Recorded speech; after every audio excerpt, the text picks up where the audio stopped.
Number 5 आज नए folder से ले रहे हैं। मंत्र नंबर 5 वेदों का सुंदर मंत्र।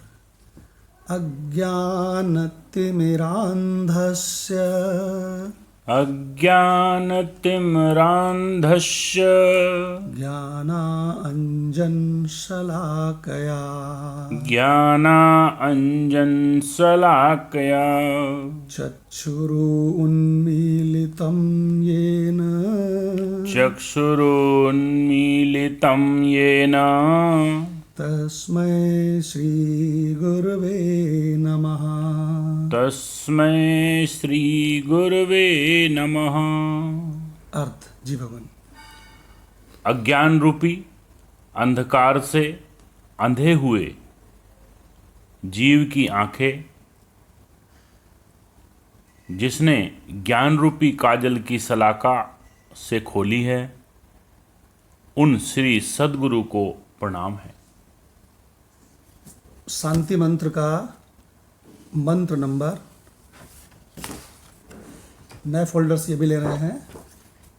मंत्र नंबर 4 ओम स्वस्ति न इंद्रो वृद्धश्रवाः ओम स्वस्ति न इंद्रो वृद्धश्रवाः स्वस्ति नः पूषा विश्ववेदाः स्वस्ति न पूषा विश्ववेदाः स्वस्ति नस्तार्क्ष्यो अरिष्टनेमिः स्वस्ति नस्तार्क्ष्यो अरिष्टनेमिः स्वस्ति नो बृहस्पतिर्दधातु स्वस्ति नो बृहस्पतिर्दधातु ओम शांतिः शांतिः शांतिः।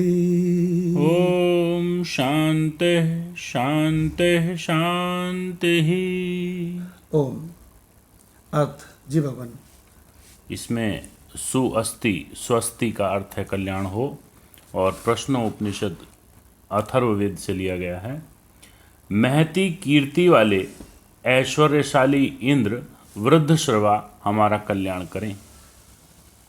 विश्व के ज्ञान स्वरूप सबके पोषण करता वे पूषा अर्थात सूर्य हमारा कल्याण करें।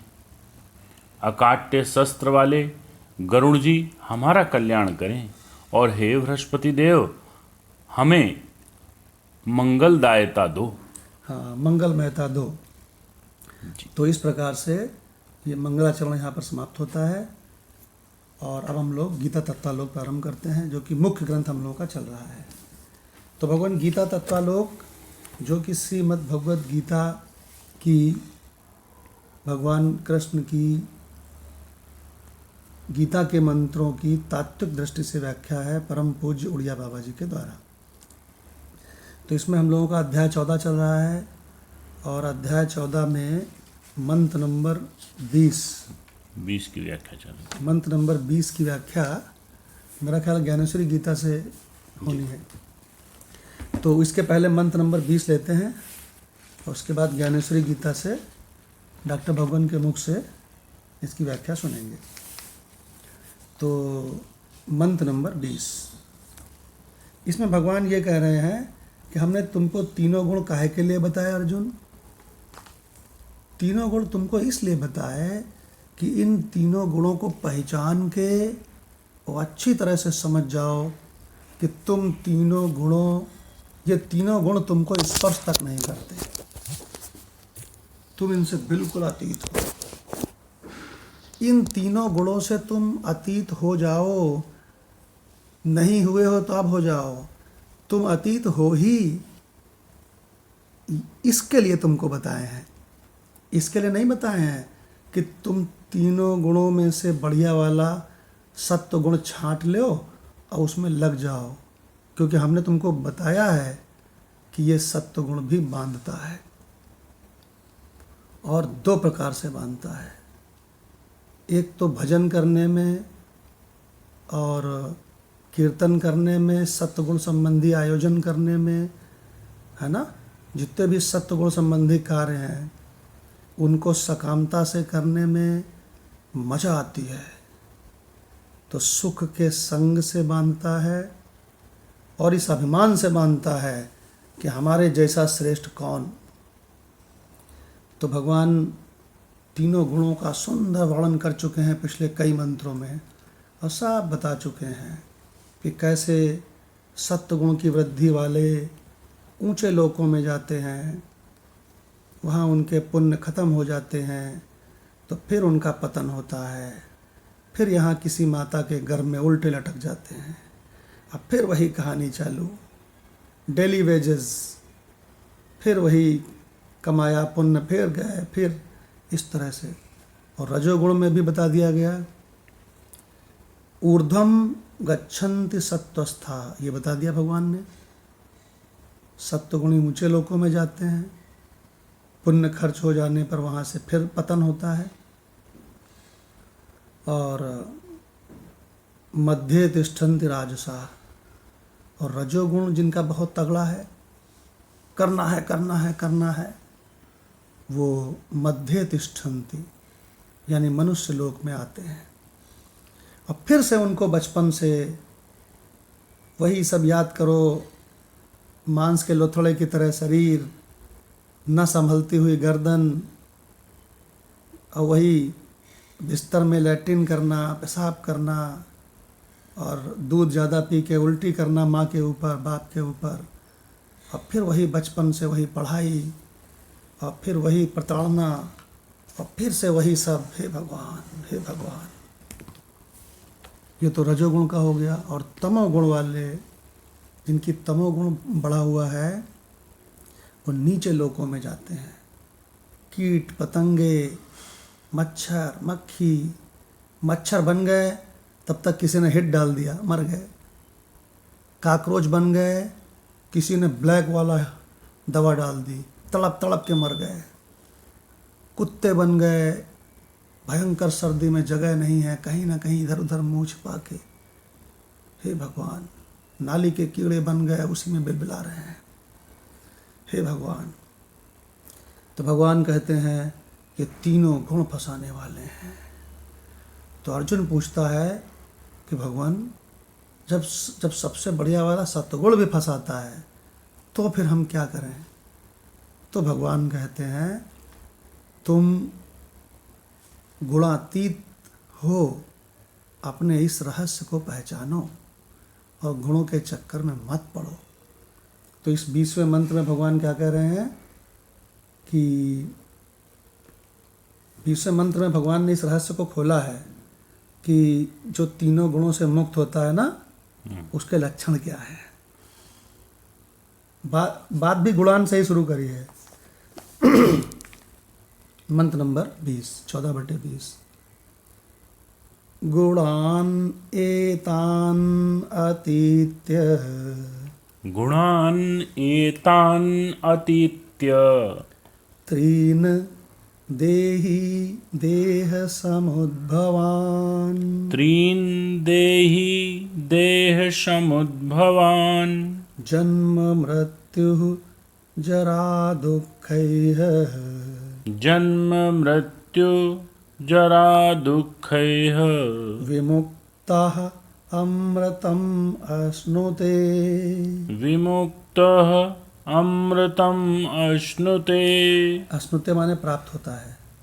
जी माता भगवान। अर्थ, तथा यह पुरुष शरीर की उत्पत्ति के कारण रूप इन तीनों गुणों को उल्लंघन करके जन्म, मृत्यु, वृद्धावस्था और सब प्रकार के दुखों से मुक्त हुआ परम आनंद को प्राप्त होता है।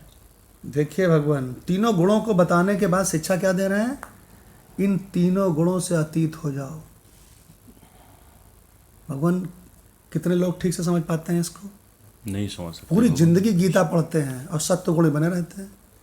बिना गुरु कृपा के नहीं संभव है। देखिए भगवान बिना गुरु कृपा के हमहु नहीं समझे थे। हमहु बड़े सत्वगुणी थे, भागते थे सत्वगुण के कार्यों को करने में। और जगत सत्य है, ये भी गलत फहमी पूरी तरह से भरी हुई थी। भगवान बिना गुरु की कृपा से कहाँ ये सब। गुणातीत का तो पता ही नहीं होता किसी को भगवान, जबकि स्वयं गुणातीत है। तो अब डॉक्टर भगवान से रिक्वेस्ट है, ज्ञानेश्वरी गीता 14/20। जी जी भगवान। भगवान, गुरु के बिना कौन समझा सकता है? ये तो ब्रह्म विद्या है या गुणातीत की बात हो रही है।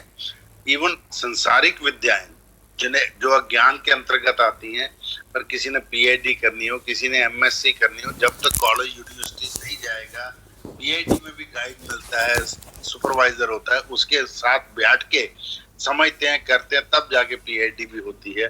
तो ये तो ब्रह्म विद्या है, बिना गुरु के तो गति नहीं है किसी भी फील्ड में। जी भगवान। और बिना गुरु के ककारा भी नहीं आता है। कोई तो बताएगा कि ये का है, पहली बार कोई तो बताएगा कि ये खा है, ककारा भी ABCD भी नहीं आती है। जी वो भगवान। आपका एक रिलीज हुआ था ना कि झाड़ू लगाना भी सीखना पड़ता है। हाँ तो बड़ी बात है, अब झाड़ू भी नहीं लगा सकता बिना बिना गाइडेंस के। शुरू में हमारे घर में एक काम वाली आई थी, हमें याद है, तो घर में झाड़ू लगा रही थी, तो वो भगवान बिल्कुल सीधे सतर खड़े होकर के झाड़ू लगा रही थी। तो हमारी पत्नी ने आके देखा, कहेंगे तुमने कभी झाड़ू नहीं लगाया है? तो कहने मेरी मम्मी साहब करती थी घर में, हम तो पढ़ते थे, समझे।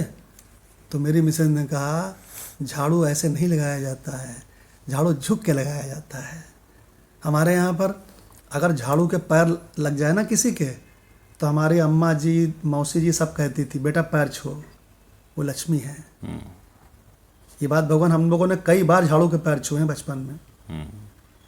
कहते थे वो लक्ष्मी है, झाड़ू के रूप में लक्ष्मी है।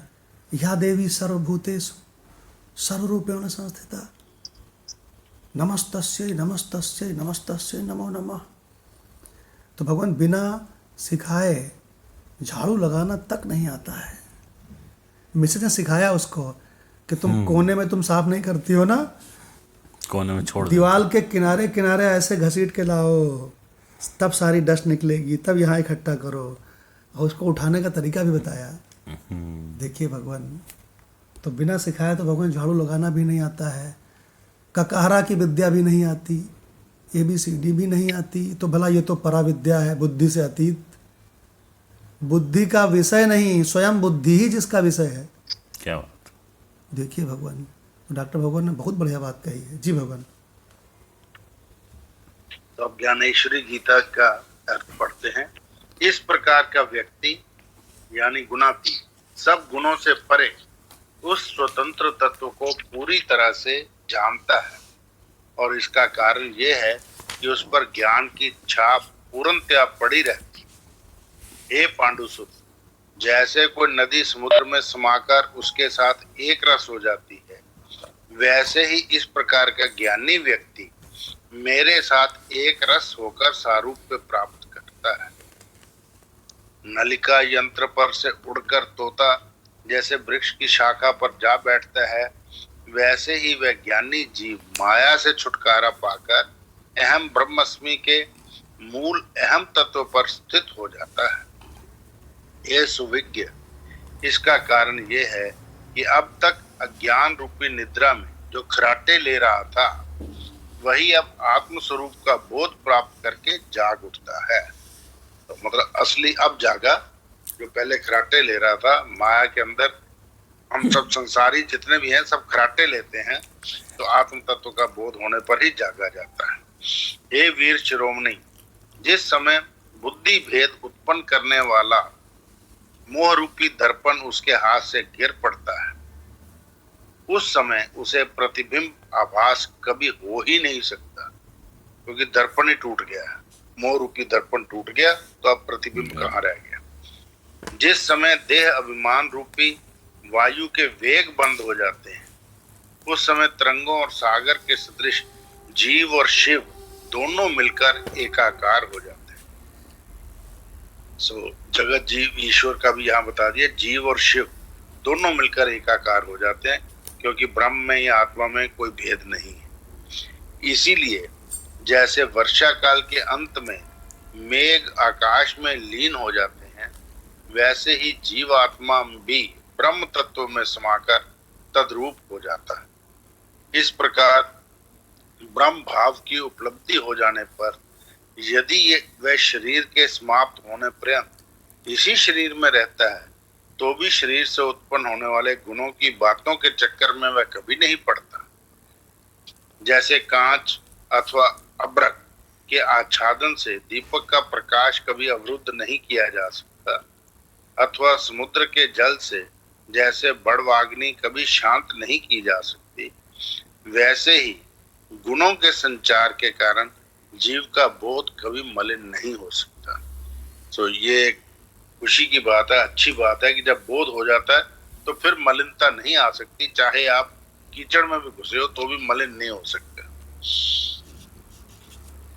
जैसे आकाश का चंद्रमा जल में प्रतिबिंबित होने पर भी जल से सदा निर्लिप्त रहता है, वैसे ही चाहे वह शरीर में निवास करता हुआ भले ही दृष्टिगोचर हो, पर फिर भी उसमें शरीर के धर्म नहीं लगते। तीनों गुण अपनी अपनी सामर्थ्य से शरीर के स्वांग प्रस्तुत करके उसे नचाते रहते हैं, परंतु ज्ञानवान व्यक्ति उनकी तरफ दृष्टि डालने के लिए कभी भूल कर भी अपना अहम ब्रह्मस्मि वाला भाव पल भर के लिए भी अपने से पृथक नहीं करते, क्योंकि वो सहज समाधि में रहता है। कुछ भी कर्म करे जाए पर उसे पता है कि मैं ब्रह्म हूँ। ये स्थिति है। उसके अंतःकरण में आत्मस्वरूप का निश्चय इतना प्रबल होता है कि उन्हें कभी इस चीज का भाव भी नहीं होता कि हम इस शरीर में रहकर कुछ करते भी हैं अथवा नहीं। जब सर्प एक बार अपनी कैंचुली का परित्याग कर अपने बिल में प्रवेश कर जाता है, तब फिर उस कैंचुली का भला वह कब ध्यान करता है। ठीक वही बात यहाँ भी लागू होती है। अथवा जब कोई सुगंधित कमल प्रस्फुटित होता है, तब उसकी पूरी सुगंध आकाश में मिलकर लीन हो जाती है और वह फिर कभी उस कमल कोश में वापस नहीं आती। इसी प्रकार जिस समय ब्रह्म का सारूप्य प्राप्त हो जाता है, उस समय इस बात का भान ही नहीं रह जाता कि ये देह क्या है और इसके धर्म क्या है। इसीलिए देह के जन्म जरा इत्यादि जो षड्गुण हैं, वे देह में ही विद्यमान रहते हैं और ज्ञानी जीव के साथ उनका कोई संबंध नहीं होता। जिस समय घट टूटकर छोटे छोटे टुकड़ों के रूप में हो जाए, उस समय यही जान लेना चाहिए कि घटाकाश अपने आप तत्क्षण महद आकाश में मिलकर उसी का रूप धारण कर लेता है। इसी प्रकार जब देह अभिमान नष्ट हो जाए और अपने आत्म स्वरूप का स्मरण हो जाए, तब भला उस आत्म स्वरूप के सिवा और क्या अवशिष्ट रह सकता है। इस अत्यंत श्रेष्ठ आत्मबोध से युक्त होकर जो वह देह में विद्यमान रहता है, इसी से मैं उसे गुणातीत कहता हूँ। श्री कृष्ण के इन वचनों को सुनकर अर्जुन को ठीक उसी प्रकार आनंद हुआ जिस प्रकार मेघों का गर्जन सुनकर मयूर को होता है। जी भगवान। डॉक्टर भगवान ने क्या गजब गजब के रहस्य बताए। माधव भगवान ने कलर्ड हाईलाइट भी किया है, तो माधव भगवान से इसमें कमेंट सुनते हैं। बहुत बढ़िया है। तो सहज समाधि बताई क्या है। जी भगवान। जी भगवान। इसमें दो चीज़ें हमने मतलब मेन पिलर इसके बनाए हैं कि एक तो सहज समाधि है और एक गुणातीत को बताया। हालांकि दोनों बातें एक ही हैं। इसमें कुछ एग्जाम्पल ऐसे दिए हैं, जैसे नलिका यंत्र पर से उड़कर तोता जैसे वृक्ष की शाखा पर जा बैठता है, वैसे ही वह ज्ञानी जीव माया से छुटकारा पाकर अहम ब्रह्मास्मि के मूल अहम तत्व पर जाकर स्थित हो जाता है। कहाँ स्थित हो जाता है? अहम ब्रह्मास्मि, अपने स्वरूप में को पहचान जाता है कि ये मैं हूँ। ऐसे ही एक नीचे दिया गया है कि जिस समय वह देहाभिमान रूपी वायु के वेग उसके बंद हो जाते हैं, वाह, उस समय तरंगों और सागर के सदृश जीव और शिव दोनों मिलकर एकाकार हो जाते हैं। क्या बात शिवो है। अहम शिवो अहम। देखिए अभी डॉक्टर भगवान ने क्या गजब गजब के रहस्य पढ़े। जैसे नलिका यंत्र से उसमें निकलने का जो नली बनी है उससे तोता उड़ता है, ऐसे वो अपने देहाभिमान से उड़ करके और जा करके उस स्वतंत्र शाखा पर बैठ जाता है। क्या भगवान? और जीवात्मा ब्रह्म तत्व में समाकार होकर तद्रूप हो जाता है। गजब, क्या बात है। फिर आगे लिखते हैं कि समुद्र के जल से जैसे बड़वा अग्नि कभी शांत नहीं की जा सकती, वैसे ही ये गुणों के संचार उस जीव का बोध उनसे कभी मलिन नहीं हो सकता। बहुत बढ़िया। मतलब इतना शुद्ध वातावरण में आ गया है वो, इतना मतलब उनका जो माइंड है वो डिसॉल्व ही हो गया उस चीज़ में हाँ कि वो कोई असर ही नहीं उसका। हाँ, अनडन नहीं हो सकता। हाँ, जैसे वो कहते हैं कि लिपटे रहत भुजंग, क्या कर सकता है उसका चंदन का कर सकत तीनों गुणों का कुसंग। कुछ नहीं कर सकता। एक चंदन ऐसी लकड़ी है जिसपे जो है भुजंग कितना ही लिपटा रहे लेकिन वो अपनी सुगंध नहीं छोड़ता। हाँ तो ऐसे ये गुण हमारे पे कितना ही लिपट लिपट के आए, कुछ करें, आप कुछ नहीं कर सकते क्योंकि मैं वही हूँ। क्या ये बात। भाव प्रगाढ़ है। हाँ तो ये स्थिति है। फिर आगे एक और लाइन हमने हाईलाइट की कि तीनों गुण अपनी अपनी सामर्थ्य से शरीर के स्वांग प्रस्तुत करके उसे नचाते रहते हैं। ये डॉक्टर भगवान ने बहुत बढ़िया ये लास्ट का जो 4 लाइनें सुनाई हैं, गजब की हैं।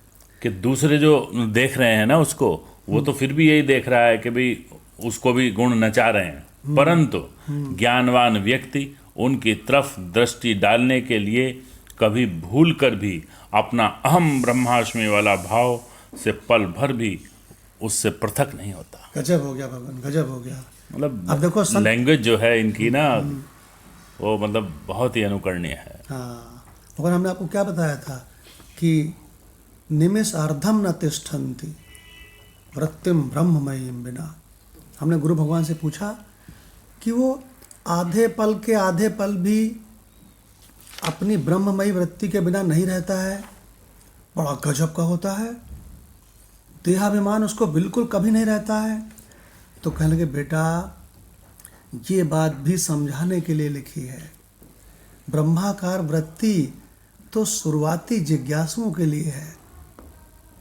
उन्होंने कहा ब्रह्माकार वृत्ति इज आल्सो ए वृत्ति बेटा, ये कहा हमसे।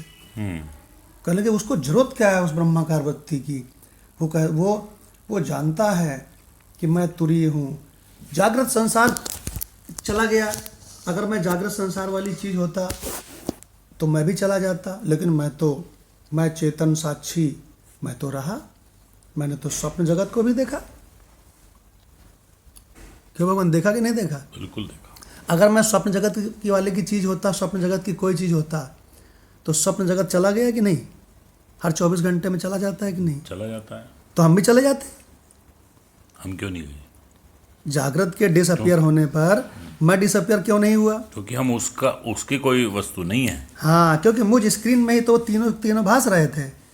तो फिर दूसरा भगवान, अगर मैं सुसुप्ति वाला शून्य होता तो सुसुप्ति के डिसअपियर हो जाने पर, जैसा इस समय जागृत है, इस समय सुसुप्ति गहरी नींद डिसअपियर है, तो अगर मैं शून्य होता, सुसुप्ति की कोई चीज़ होता, तो मैं भी डिसअपियर हो जाता। जागृत को देख ही ना पाता। जागृत को ना देख पाता, लेकिन तीनों 24 घंटे में बार बार डिसअपियर होते हैं। हर 24 घंटे में तीनों को डिसअपियर होना ही पड़ता है, लेकिन मैं डिसअपियर नहीं होता। तीनों के अनुभवों को बता सकता हूँ। तभी तो मेरा नाम चतुर्य है। इसीलिए मेरा नाम तुरीय है, और इन संसारी मूर्खों के बीच में चतुरीय है, मैं चतुर हूँ। इन संसारी मूर्खों के बीच में जो अपने को भ्रम से देह समझ रहे हैं प्रकृति का, तो ये मूर्ख हैं, ये भ्रमित हैं। इनके बीच में मैं चतुरीय चतुर हूँ।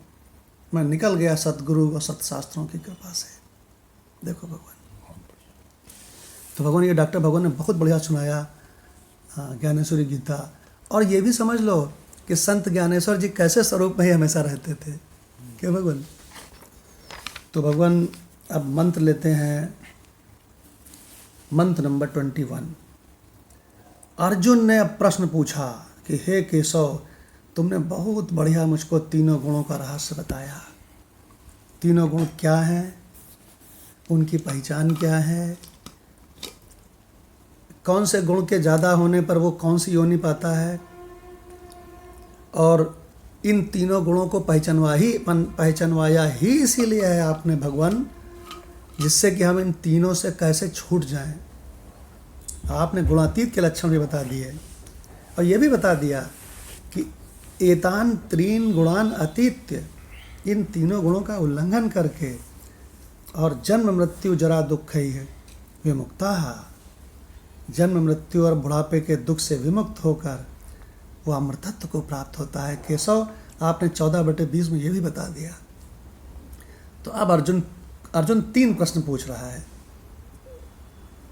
अर्जुन ने पूरा सब समझ लिया, उसके बाद उस 3 प्रश्न उसके बचे हैं, वो पूछता है। देखो, कैह लिंगैः त्रीन् गुणान्, कैह लिंगैः त्रीन् गुणान्, एतान् अतीतो भवति प्रभो, एतान् अतीतः भवति प्रभो, किम् आचारः कथं च एतान्, किम् आचारः कथं च एतान्, त्रीन् गुणान् अतिवर्तते।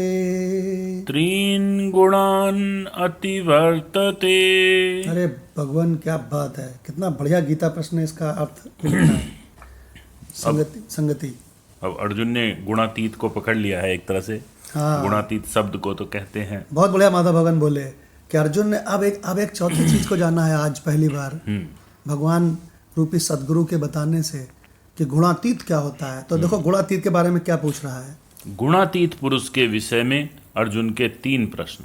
अर्जुन उवाच, अर्जुन कहते हैं, इस प्रकार भगवान के रहस्य युक्त मैं वचनों को सुनकर अर्जुन ने पूछा कि हे पुरुषोत्तम, हे भगवान, आप इन तीनों गुणों से अतीत पुरुष किन किन लक्षणों से युक्त होता है और किस प्रकार के आचरण वाला होता है। हे प्रभु, किस उपाय से इन तीनों गुणों से अतीत होता है। तो एक तरह से वो पहचानना चाह रहे हैं कि मैं गुणातीत जो महात्मा है, गुणातीत जो महात्मा है, मैं कैसे पहचानूं भगवान, ये तो बताओ। अब आपने तो कह दिया वो भी गुणों में सना हुआ दिख सकता है। तो ये बड़ा भारी प्रश्न है। हाँ, बहुत बढ़िया भगवान। तो इसमें अगर ध्यान से, जिसके पास में गीता पदच्छेद नहीं है, उसको वेदांत परिवार से निकल जाना चाहिए, क्योंकि गीता पदच्छेद 50-60 रुपए की मिलती है, और इससे भगवान संपूर्ण गीता के 700 श्लोक, जिसे कहते नहीं है। भैया ये बताइए, किसके पास गीता परिच्छेद नहीं है?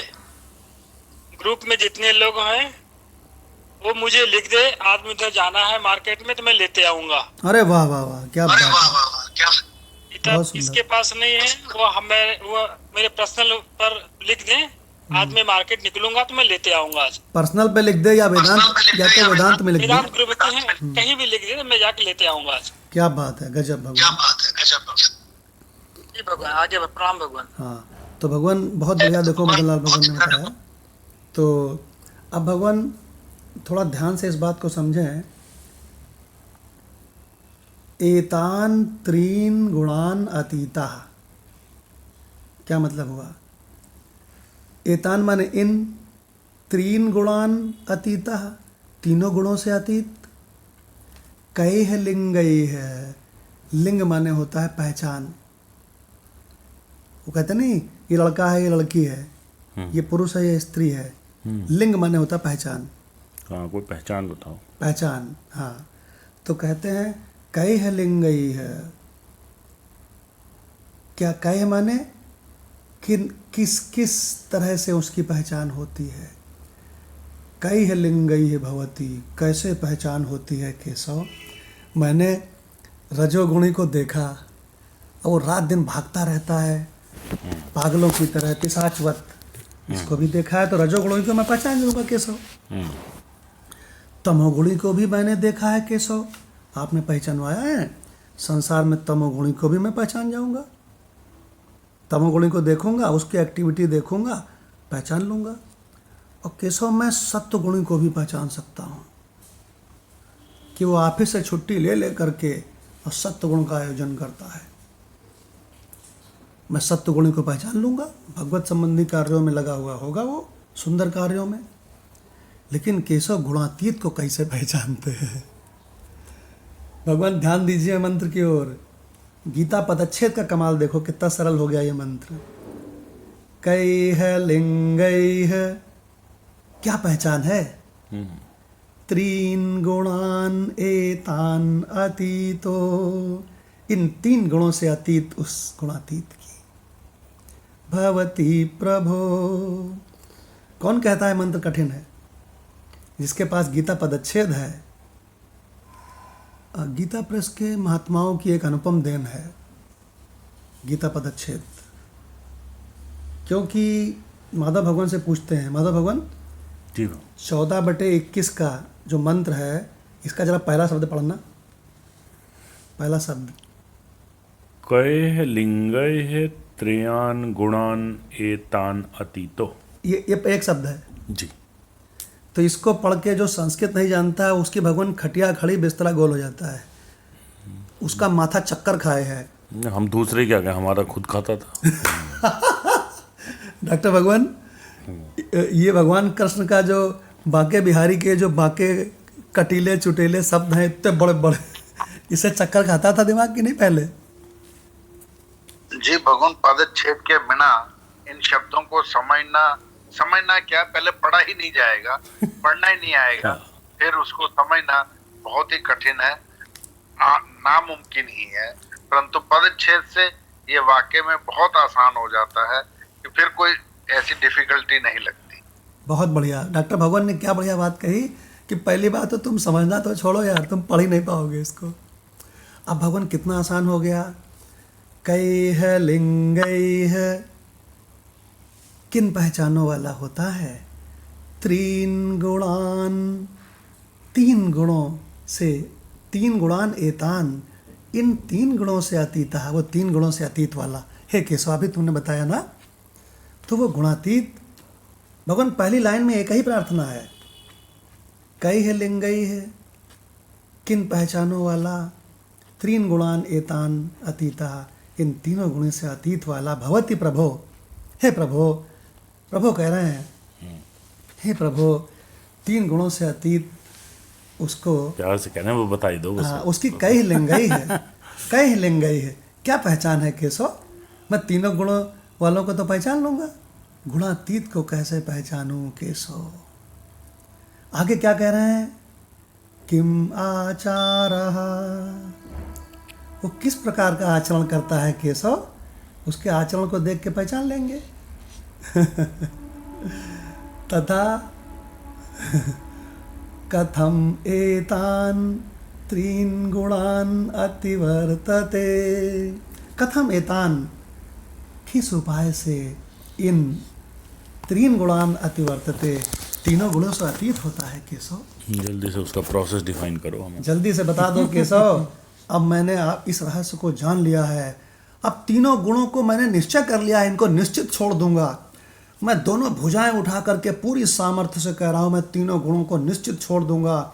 हे केशव, हे प्रभो, कथम एतान, किस उपाय से, एतान माने इन, 3 गुणान अतिवर्तते, इन तीनों गुणों को अतिवर्तते माने लांघ जाना है। कैसे लांघूं? जल्दी बताओ केशव, जल्दी बताओ।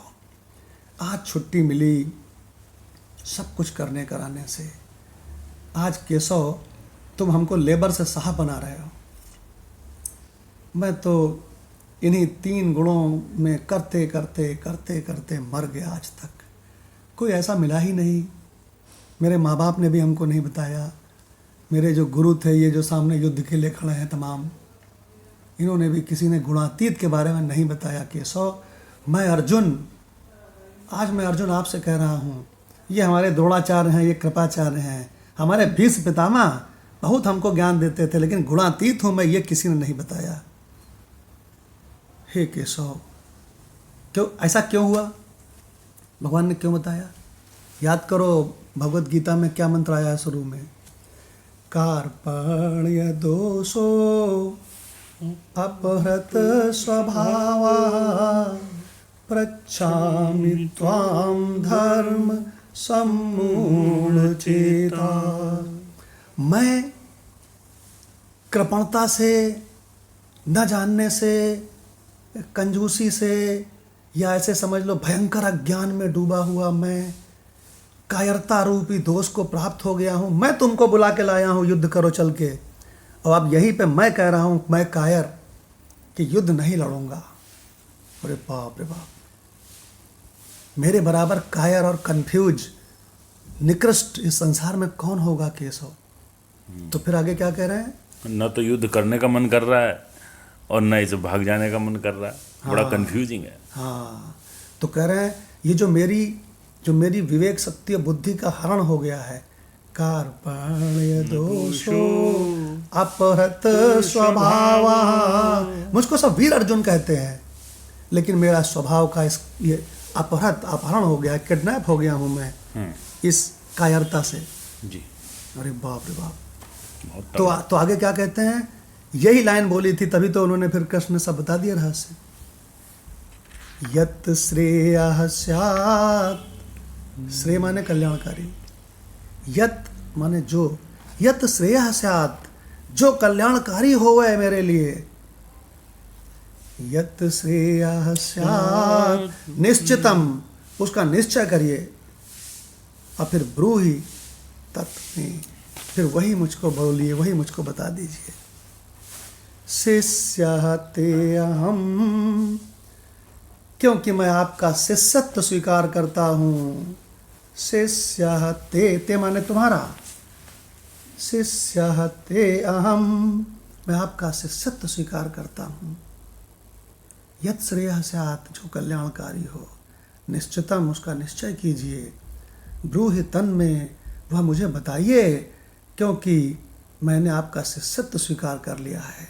और भगवान शिष्यत्व स्वीकार करने के बाद सतगुरु उसको ऐसे ऐसे रहस्य बताता है, जैसे हमने माधव भगवान को ऐसे ऐसे रहस्य बताए हैं जो मेरी पत्नी और बच्चों को नहीं मालूम है।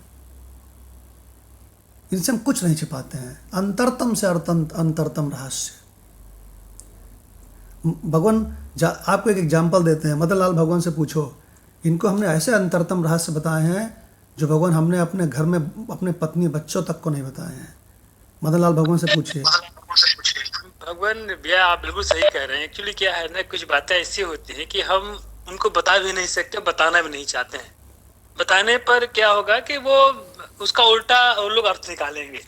वो बात हम अपने गुरु से, अपने जो गुरु भाई हैं उनसे हम तो आपस में कर सकते हैं, लेकिन और पत्नी नहीं और किसी से भी नहीं कर सकते हैं, और नहीं करना, और भगवान को करना भी नहीं चाहिए व्यवहारिक जगत में।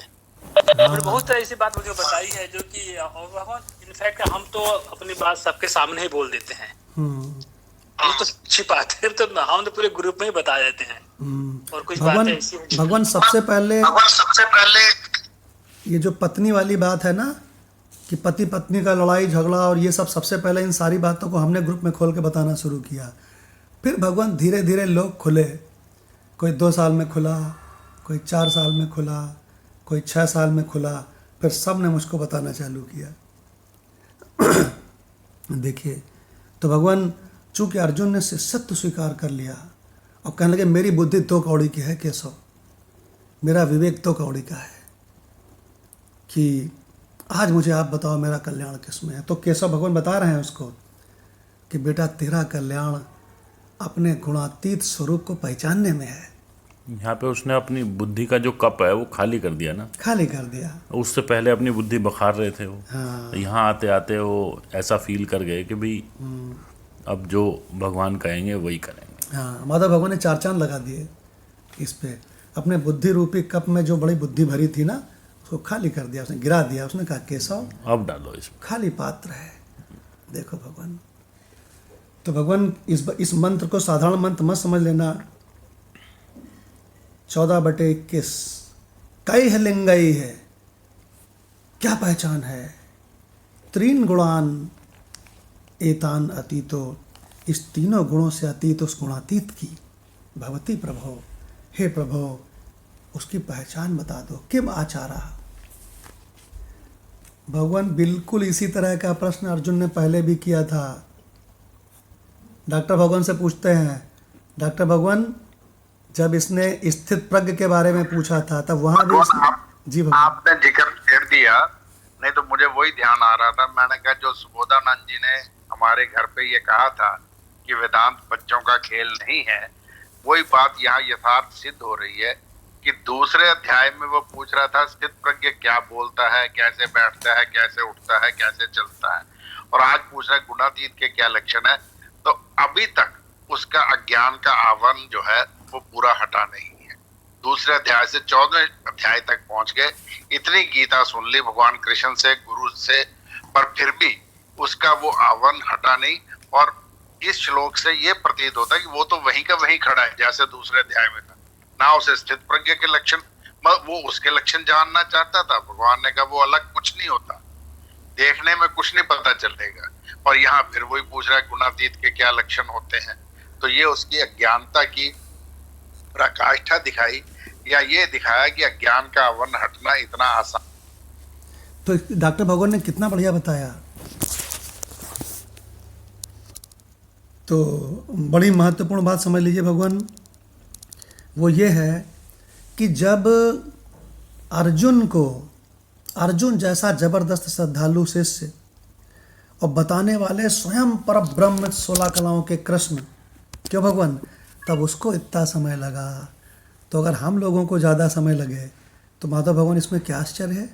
कोई आश्चर्य नहीं है भगवान। विद्या कालेन पचती, वाह, एकदम से नहीं आता, लेकिन श्रद्धा से लगे रहिए गुरु की शरण में तो काम बन जाता है। डॉक्टर राकेश भगवान इतना बढ़िया बोलते हैं भगवान। कभी कभी हमारे घर आए थे डॉक्टर राकेश भगवान और इनकी मिसेज भी आई थी। तो लेडीज़ लोग अलग बात कर रहे थे, हम लोग अलग बैठे थे सोफे में ड्राइंग रूम में। तो हमसे बोले भगवान, अगर मैंने इतना सब जगह घूम घूम के सत्संग शास्त्र आदि को थोड़ा बहुत ना जाना होता तो वेदांत में भगवान टिक नहीं पाता। ये तो इन्होंने सत्संग रामकृष्ण आश्रम में भी बोला था। जी बिल्कुल। एक बार नाश्ता करते समय, संडे की बात है, उन्होंने बोला था कि भगवान मैं तो भाग खड़ा होता, लेकिन मैं टिका इसलिए हूँ कि मैं संतों का मैंने खूब संग किया, इसलिए मैं टिक गया। अब मैं समझ गया ब्रह्म विद्या। तो भगवान अगर कभी कोई गीता का मर्मज्ञ बने ना तो उसको बस 14/21 में ले आना। कह दो 7 दूनी 14 और 7 तिया 21, फिर 14/21 में आ जाओ बच्चू। और ज़रा ये बताओ इसका क्या मतलब हुआ।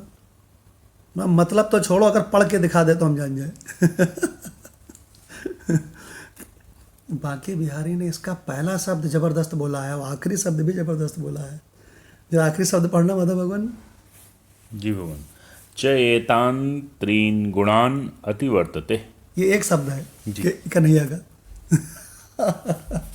और भगवान गीता पदच्छेद सामने है तो आप ऐसा ही पढ़ोगे जैसे माधव भगवान ने हलवे की तरह पढ़ दिया।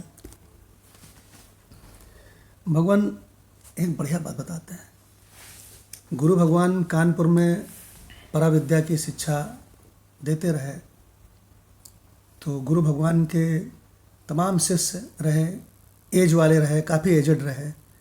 तो मेरे गुरु भाई रहे तो उनके मैं सबके पैर छूता था। तो गुरु भगवान हमेशा जब सही मंत्र का उच्चारण करते थे तो हमने एक बार उनसे पूछा कि ये बताइए, आप तो सही सही उच्चारण कर लेते हो और मैं ससुरा लाख कोशिश करने पर भी सही उच्चारण नहीं कर पाता हूँ, उसको समझ में नहीं पाता हूँ। तो मुस्कुराए, कहने लगे ये प्रश्न तुमने पूछा है और ये जो गधे लोग आते हैं इतने एजड, इन्होंने किसी ने नहीं पूछा।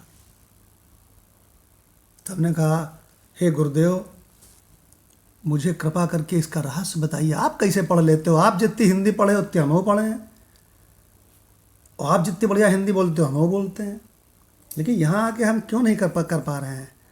तो उन्होंने कहा इसका कमाल है पदच्छेद, और ले आओ उठाओ गीता पदच्छेद। उसमें भगवान याद है, मैं उस समय मिलती थी ये शायद 25 रुपए की। तो गुरु भगवान ने हमको भगवान यही 14/21 खोल के दिखाया। कहने लगे पढ़, हमें याद है भगवान। और भगवान हमसे कहने लगे पढ़ो इस मंत्र को। तो भगवान मालूम क्या कह रहे थे, कैसे पढ़ रहे थे, कैर्लिंगय स्त्रीन त्रिगुणाने, हम नहीं पढ़ सकते। तो भगवान उन्होंने हमको जब वो बताया, और भगवान वो दिन था और आज का दिन है, गीता पदच्छेद हमको भगवान प्राणों के समान प्यारी हो गई। लेकिन भगवान हमने अपने ग्रुप में आते ही वेदांत जब गाजियाबाद में शुरू किया, माधव भगवान बताओ गीता पदच्छेद। हमें भगवान सबसे पहला गिफ्ट आपसे यही मिला, आप ही की वाली ये बुक है जिसको हम करते हैं कि बेटा ये रखो तुम, गीता इससे सरल हो जाएगी सीखनी। हाँ, और इसमें डॉक्टर भगवान से पूछते हैं, डॉक्टर भगवान हमने बिल्कुल स्टार्टिंग में गीता पदच्छेद से ही चालू किया कि नहीं? आपके पास 2 थी तो आपने एक हमें दे दी थी अपनी। गीता पदच्छेद आपने सबसे शुरू में ही कह दिया, शुरू में उसी से पढ़ाना शुरू किया, तो जो भी श्लोक थे उनको शायद अब भी यदि हम गीता पदच्छेद ना हो तो उच्चारण नहीं कर सकते सही से, परंतु उससे पढ़ के सारे शब्द अलग अलग हो जाते हैं। तो वो लगता है जैसे कई बार कहते हैं कि जो बड़े लोग भी भाषण भी देते हैं तो सामने स्क्रीन चल रही होती है, तो सामने पदच्छेद पढ़ी हो, आप पढ़ते जाओ, लोग कहेंगे वाह वाह वाह वाह। देखो कितनी बढ़िया बात है। भगवान गुरु भगवान कहते थे अगर किसी को अपनाना तो उस पर सारा ज्ञान उड़ेल देना, कपट नहीं करना सिखाने में। तो गुरु भगवान ने हमको बताया था कि बेटा कुछ ऐसे गुरु हैं जो कपटी गुरु हैं, है ना। तो कपटी गुरु क्या क्या होते हैं? सारी बात बताएंगे लेकिन ये बताएंगे कि मैं गुरु हूँ इसलिए श्रेष्ठ हूँ, तुम शिष्य हो इसलिए छोटे हो। लेकिन भगवान जो कपटी गुरु नहीं होता है, मालूम क्या कहता है? अरे जो मैं हूँ वही तू है, जो तू है वही मैं हूँ, हम दोनों एक ही तत्व हैं। मैं जरा सा भी श्रेष्ठ नहीं हूँ, तू जरा सा भी कम नहीं है। अरे हम दोनों एक हैं, हम पहले जान गए, तुम बाद में जान जाओगे, ऐसे बताता है। देखो भगवान, माता भगवान के कमेंट सुनते हैं इस पे। जी भगवान। जी भगवान, वो आपने एक बार लिखा था कोट भी के राम राम ही बनाता है, कुछ और नहीं। तो वो उसका पूरा सर्वस्व न्यौछावर कर देता है उस शिष्य पे। ये शिष्य ऐसा हो जो शिष्यस्ते अहम कह के अपना कप खाली कर दे, तभी तो उसमें ज्ञान समाएगा। हाँ तो अब रूपेश भगवान यहीं तो अनफिट हो गए। हाँ भगवान रूपेश भगवान इतनी बुरी तरह अनफिट हो गए, जबकि उन्होंने काफ़ी पढ़ा है लिखा है, लेकिन इसमें अनफिट हो गए इसीलिए क्योंकि वो खाली नहीं कर रहे अपना ना। हाँ कप को खाली करना पड़ेगा। भगवान बहुत सारे ग्रंथों को इकट्ठा करके बहुत पढ़ लिया, तो अगर एक नर्सरी का बच्चा ढेर सारे ग्रंथ इकट्ठे कर ले तो इससे काम बन जाएगा उसका। एक बार सर्वप्रियानंद जी ने अपने सत्संग में बताया, हमें वो बात ध्यान रहती है हमेशा। तो उन्होंने कहा कप को तो खाली करो, खाली तो करो, लेकिन उसमें ये भी देखो उसमें लीकेज ना हो, जो गुरु डाले वो लीक ना हो जाए। ना तो लीक हो आपका पॉट और खाली हो आपका पॉट, और उसके पॉट के अंदर गंदगी ना हो, तुम्हारा अंतःकरण इतना साफ हो। तो 3-4 चीजें हैं। अगर ऐसा शिष्य मिले तो गुरु पूरा न्यौछावर हो जाए। हाँ अरे भगवान शुरू शुरू में होता ही है। शुरू में तो ये भी लगता है कि जिनकी ज़्यादा एज होती है ना उनको एजाभिमान होता है, उम्राभिमान, उम्र अभिमान। अब भगवान जो बड़ा लंबा चौड़ा बड़े अच्छे घर का होता है ना, उसको एक वो बड़े अच्छे घर का है ना, पैसे वाले घर का, तो उसको भगवान वो धनाभिमानी होता है, कोई उम्राभिमानी होता है, कोई भगवान बड़े बड़े अभिमानी है भगवान। लेकिन ये नहीं, उनको बाद में पता चलता है अरे बाप रे, इतने ज़्यादा एज वाले महाराज जनक ने अष्टावक्र जी से जो छोटे बालक थे उनसे सीखा। मैया ने अपने बेटे से सीखा। कितने एग्जाम्पल हैं, कितने एग्जाम्पल हैं भगवान। तो भगवान तब उसकी थोड़ी सी बुद्धि खुलती है, लेकिन अहंकार अगर होता है तो तब भी नहीं खुलती। अहंकार ऐसा ही है जैसे उसमें गंदे, उसमें महाराज जी ने अपने बर्तन में गोबर डाल के ले आए कि भाई इसमें डाल दो खीर, उनको समझाने के लिए। हाँ तो वो कहती हैं कि भाई इसमें तो गोबर पड़ा है, इसमें पहले लाओ, मैं साफ करके लाऊं। कि तुम भी तो अपना पॉट ऐसी खाली करो जो उपदेश दे रहा हूं मैं। हाँ इसकी बड़ी रोचक कथा है कि एक जने जब गंगा नहाने जाते थे तो एक महात्मा उनको मिलते थे रास्ते में। तो महात्मा उसको देख के हंसते थे और कहते थे गंगा नहाने से तेरा कल्याण हो जाएगा बुद्धू, ऐसे हंसते थे। तो वो सोचते थे ये कैसे महात्मा है, गंगा नहाने जाते हैं तो हमसे कहते हैं, ऐसे कहते हैं। तो एक बार वो आए उनके पास और कहेंगे प्रभु आप मेरे घर भोजन पे चलिए। वो जानते थे कि अगर हम इनको भोजन कराएंगे तो हम पे कृपा करेंगे, ये जानते थे। तो बुलाते रहे। महात्मा ने कहा चलो कभी आएंगे, कभी देखा जाएगा, जब नहीं भोजन मिलेगा कहीं देखेंगे। तो एक दिन वो कहता है प्रभु हमारे भोजन पे चलिए, आप साल भर से टाल रहे हो। तो उन्होंने कहा ठीक है, आज मैं भोजन पे चलूँगा। तो भगवान वो भोजन करने गए अपने कमंडलू को लेके। तो जब वो भोजन बना के लाया, भगवान कितने सारे थाल, भांति भांति के 56 भोग, गरम गरम देसी घी की महक आ रही। तो उन्होंने कहा, स्वामी जी ने अपने कमंडलू को आगे किया जिसके अंदर गोबर पहले से था, और उन्होंने कहा ये सब पकवान इसमें डाल दो मेरे कमंडलू में।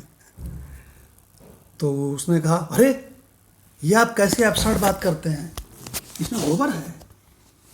तो उन्होंने कहा बस इसी तरह से तुम्हारे दिमाग में, तुम्हारे मूड में गोबर भरा है, इसीलिए तुम मेरे इस सुंदर सुंदर ब्रह्म विद्या के, वेदांत के, गीता के, उपनिषदों के पकवानों को तुम कैसे उसमें डाल दें, मैं कैसे डाल दूं इसमें। अब भगवान ये कथा मनोज श्रीवास्तव जी के साथ हमने उन्हीं की रेंज में बैठ के इसी हापुड़ चुंगी CO2 कॉम्प्लेक्स में पढ़ी थी, 2 बार पढ़ी थी। तो वो हंसा बड़ी ज़ोर से, कहता भगवान हमको आज समझ में आया कि आप वेदांत और ब्रह्म विद्या मेरे दिमाग में क्यों नहीं डालते हो, क्योंकि मेरे मूड में गोबर भरा है। मदन लाल भगवान साफ करना जरूरी। जरा मनोज श्रीवास्तव से पूछना ये कथा, अगर ना तुमको सुनावे तो कहना। सुनाए हैं भगवान, सुनाए हैं, वो भी अपनी कथा सुनाते हैं, कब्र वाली कथा सुनाते हैं बार बार हमको। हाँ, तो एक बार उनको फ़ोन करना, आज पूछना कि अच्छा ये गोबर वाली जरा पूछना कि कमंडलू में गोबर भरा है, जरा पूछना, तब सुनाएंगे आपको वो। अच्छा अच्छा। वो भगवान काफ़ी मतलब हमको फिट नहीं लगे इसके लिए। तो भगवान अब डॉक्टर भगवान से रिक्वेस्ट है कि गीता तत्वालोक ले लें इसी का। जी भगवान। जी भगवान। भगवान जब अहंकार और अभिमान के भी आप बात कर रहे थे, धन अभिमान, आयु का, उम्र का अभिमान या कुछ, उसमें सबसे जो खराब अभिमान है वो मेरे ख्याल में शास्त्र अभिमान है। मैंने बहुत शास्त्र पढ़ लिए।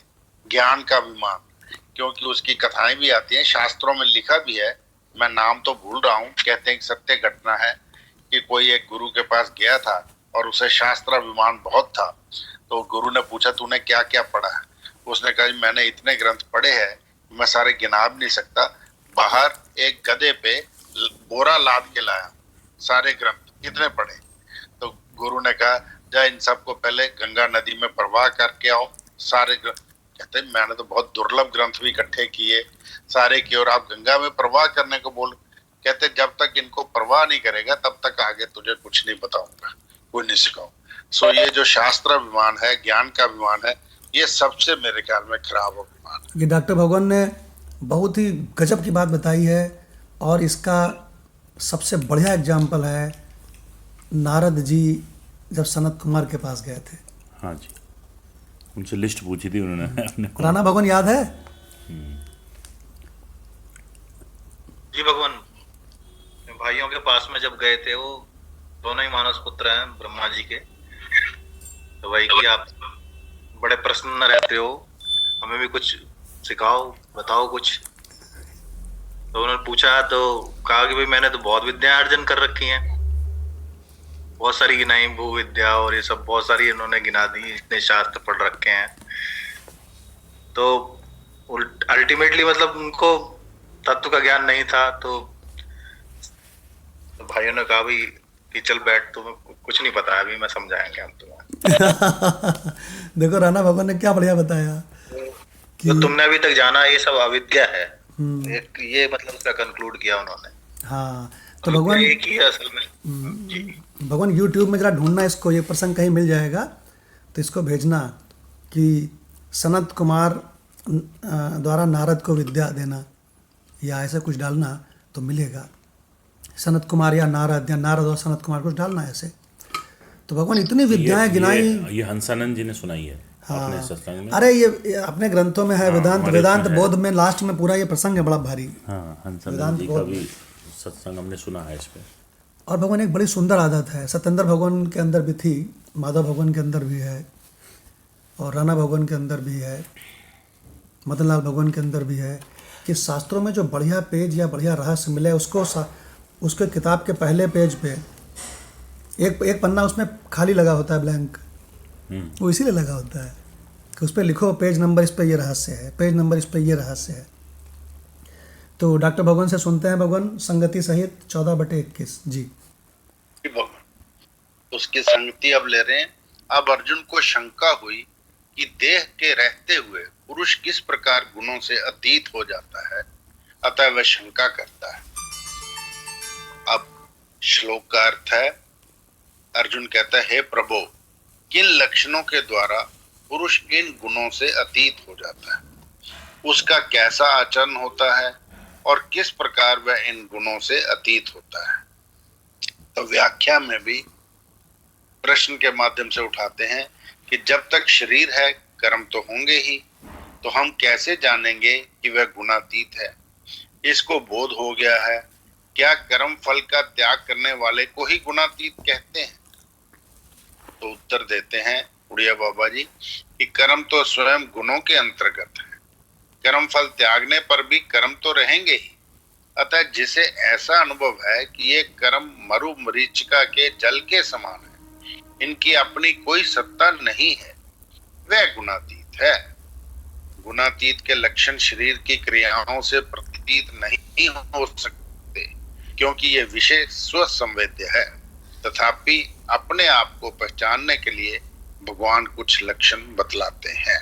सो अपने आप को पता चल सकता है, दूसरे किसी को पता नहीं चल सकता। जी वेदांत का एक अद्भुत रहस्य अभी डॉक्टर भगवान ने पढ़ा, वो है स्वसंवेद्य। मैं अपने आप को जानता हूँ कि मैं परब्रह्म हूँ। ये आप अगर जानते हो तो सामने वाला आपको देख के नहीं जान सकता है। क्यों नहीं जान सकता है? क्योंकि अनुभव की चीज़ है, स्वसंवेद्य है। परमानंद भगवान बहुत बढ़िया इसके बारे में डिस्कस करते हैं कि भगवान ये तो स्वसंवेद्य विद्या है। कुछ लोग कहते हैं ना तुमको तत्वज्ञान नहीं है तो सामने वाला कहता है हमको तत्वज्ञान है कि नहीं है, हमारा क्या अनुभव है, ये क्या तुम बता सकते हो? अरे तुम तो ये भी नहीं बता सकते कि हमारी मनोवृत्ति इस समय कहाँ चली गई, कहाँ से लौटी आई। तुम तो ये भी नहीं बता सकते बेटा, ये तो बहुत उथली चीज़ है। तो तुम ये डीप में मैं किसे मैं समझता हूँ, ये तुम क्या तुम्हारे पितामह नहीं बता सकते। स्वसंवेद्य तत्व है भगवान। देखिए स्वसंवेद हमेशा बोलते हैं, माधव भगवान से कमेंट सुनते हैं स्वसंवेद। जी भगवान। जी भगवान, जो हमारी अंदर की बात है वो और कोई कैसे जान सकता है। तो जो आत्म तत्व है उस पे यहाँ इशारा है। जो आत्म तत्व है वो स्वयं का अनुभव है। इसलिए दूसरा तो हो सकता है कंफ्यूज भी हो जाए, या मैं ऐसा नाटक कर दूं कि मुझे ये सब कुछ पता है। एक अच्छा नाटककार भी हो सकता है कोई तो, लेकिन अल्टीमेटली ये स्वसंवेद्य विद्या है। मेरा अपना अनुभव ही मुझको बता सकता है कि मैं क्या सोचता हूँ अपने बारे में, मैं कौन हूँ, यस मैं क्या हूँ। देखो कितना बढ़िया बताया माधव भगवान ने। अब आपको बढ़िया बात बताएं, जब अर्जुन ने पूछा कि उन कह लिंगई है, क्या पहचान है, कैसा आचरण होता है, किम आचारः, तो भगवान उसका उत्तर दे रहे हैं, गुणातीत के लक्षण शरीर की क्रियाओं से प्रतीत नहीं हो सकते। जैसे अज्ञानी के शरीर का व्यवहार, वैसे ही ज्ञानी के शरीर का व्यवहार। उड़िया पापा ने लिखा है भगवान, ये लाइन पढ़ना, गुणातीत के, ये पढ़ना लाइन, गुणातीत के लक्षण की क्रियाओं से, फिर से एक बार, गुणातीत के लक्षण शरीर की क्रियाओं से प्रतीत नहीं हो सकते, क्लियर कर दिया, क्योंकि यह विषय स्वसंवेद्य है। देखो भगवान, लेकिन भगवान ने कहा लेकिन वैसे तो यह स्वसंवेद्य है, लेकिन मैं तुमको फिर भी कुछ हल्की फुल्के इशारे, कुछ पहचान बताने की कोशिश करता हूँ, क्योंकि भगवान है। तो भगवान वही फिर उन्होंने आगे यहाँ बताया है, श्री भगवान उवाच। फिर भगवान ने बताया है कि प्रकाशम, ये प्रकाशम से शुरू होता है भगवान, बहुत बढ़िया भगवान ने बताया। प्रकाशम प्रवृत्तिम मोहमेव, क्या मतलब? सतो रजो तमो वाले ये ऐसे हैं। सतोगुण वाला प्रकाशम होता है और रजोगुण वाला प्रवृत्तिम होता है और मोहम वाला तमो होता है। तो मैं तुमको कुछ इशारे करता हूँ, तुम पकड़ो अर्जुन। तो भगवान बहुत ही सुंदर डॉक्टर भगवान ने ये सुनाया। अब गीता रस रत्नाकर कितना बड़ा है? बड़ा है ना, थोड़ा ही है, छोटा ही है। तो कंचन भगवान से गीता रस रत्नाकर भी सुनते हैं। भगवान छोटा ही इसका अर्थ है। जी भगवान। जी भगवान, प्रणाम भगवान। जी प्रणाम। अब अर्जुन ने पूछा कि महाराज, इसकी पहचान कैसे हो कि यह 3 गुणों का अतिक्रमण कर गया है? कथम च एतान त्रीन गुणान अतिवर्तते। 3 गुणों से परे जाने का उपाय क्या है? जो परे गया उसका आचार कैसा है? किम आचारः, और वह किन पहचानों से पहचाना जाए? इस पर भगवान ने बताया कि इसके लिए भगवान 22-23 मंत्र हैं। जी भगवान। गजब भगवान, गजब। कितना बढ़िया कंचन भगवान ने बिल्कुल टू द पॉइंट अर्जुन की प्रार्थना, अर्जुन के प्रश्न का निरूपण किया कि कैसे पहचाने। माधव भगवान से रिक्वेस्ट है कि इसका ज्ञानेश्वरी गीता भी ले लें, खत्म हो सकता है। जी जी भगवान, छोटा ही है। इस प्रकार का परम संतोष प्राप्त करके आनंद विभोर अर्जुन ने भगवान से पूछा कि हे प्रभो, इस प्रकार का आत्म बोध प्राप्त व्यक्ति में कौन कौन से लक्षण दृष्टिगोचर होते हैं? वह अपनी वृत्ति को किस प्रकार निर्गुण रखता है, ये बताइए। गुणों के बंधनों से उसे कैसे छुटकारा मिलता है? हे कृपा निधान, आप ये बातें मुझे बतला दें। अर्जुन की इन शंकाओं का निवारण करते हुए षड्गुणों के स्वामी भगवान श्री कृष्ण कहने लगे, हे पार्थ, तुम्हारी इन सब शंकाओं पर मुझे बहुत ही आश्चर्य हो रहा है। तुम गुणातीत के आचार के बारे में पूछते हो, उसके आचरण के बारे में पूछते हो, परंतु जिसमें आचार हो, क्या उसे गुणातीत कहना अनुचित नहीं है बेटा? अरे गजब है, गजब। क्या बात, बहुत सुंदर लिखा, क्या बात है कि पहले भी आपको समझाया है। क्या जिसमें आचार हो उसे गुणातीत कह सकते हैं? गजब। जिसे गुणातीत कह सकते हो वह गुणों के क्षेत्र में कभी जाता ही नहीं। अरे गजब। अथवा यदि वह कभी उसके क्षेत्र में व्यवहार करता हुआ दिखाई भी पड़े तो भी वह कभी गुणों के अधीन नहीं होता, गजब। परंतु गुणों की हलचल के बीच में रहता हुआ वह किस प्रकार गुणों के अधीन नहीं होता, यदि इस बात की शंका तुम्हारे मन में हो तो तुम प्रसन्नतापूर्वक पूछ सकते हो। अब तुम इसी शंका का समाधान धैर्यपूर्वक सुनो। गजब भगवान, गजब कर दिया। कहने लगे तुम आचार पूछते हो, गुणातीत का भी आचार होता है। पहले टाइट लिया और फिर उसको जो है सहारा दिया कि यार नहीं, मैं बताता हूँ फिर भी तुम्हें। भगवान कितना बढ़िया संत ज्ञानेश्वर ने बताया। भगवान, मजा आ गई। बहुत बढ़िया। कहने लगे आचार पूछते हो, उसका व्यवहार पूछते हो, उसकी पहचान बाहर से पूछते हो स्थूल शरीर की। जिसका ये सब होगा, क्यों भाई, वो गुणातीत होगा। देखो भगवान। तो भगवान अब इसके आगे कल कंटिन्यू होगा। समय काफ़ी हो गया है, तो हम लोग 2 मिनट के लिए अपने अनंत आत्म स्वरूप में बैठेंगे, फिर सत्संग समाप्त होगा।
अधिष्ठानो अहम। जिस समय स्वरूप में बैठिए उस समय भी आपको संसार की चीज़ें घटनाएं याद आएंगी तो तुरंत इनको झटक दीजिए कि अरे मैं गुणातीत हूँ, मैं क्यों इनको पकड़ता हूँ जो दुख देते हैं। मेरी आदत कितनी खराब हो गई है कि मैं सांप को बार बार पकड़ता हूँ और फिर भयभीत भी होता हूँ। देखिए भगवान, तो जब अपने आत्मस्वरूप आप आकाश गगनो उपमो हम, आप आकाश से भी ज़्यादा सूक्ष्म है, कोई आपका स्पर्श नहीं कर सकता। आप आत्मा है जिससे कोटि कोटि ब्रह्मांडों के कोटि कोटि ब्रह्मा विष्णु महेश भी प्रकाशित हो रहे हैं। गगन, आप गगन के भी गगन हो। आप अस्पर्श योग की पराकाष्ठा हो। इसका स्वाद लेते रहना चाहिए। ओम शांति शांति शांति। प्रणाम भगवान। प्रणाम भगवान। प्रणाम नाना भगवान। प्रणाम मदनलाल। प्रणाम भगवान। प्रणाम भगवान। प्रणाम भगवान। प्रणाम भगवान। प्रणाम भगवान। प्रणाम भगवान। प्रणाम।